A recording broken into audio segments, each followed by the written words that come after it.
vendere ad Ollastra prodotti legati al mondo dell'allevamento?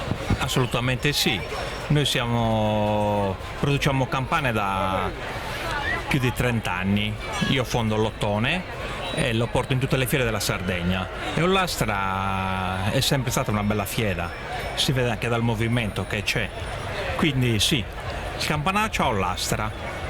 Da dove viene?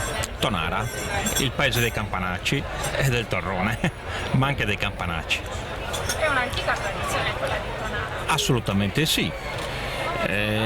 Non si sa da quando, pensiamo più di 200 anni.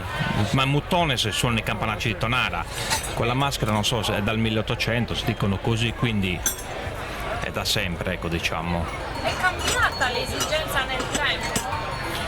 Ma non tanto, il mondo agropastorale ha sempre tenuto la tradizione del campanaccio, il campanaccio tira sempre, diciamo, ecco.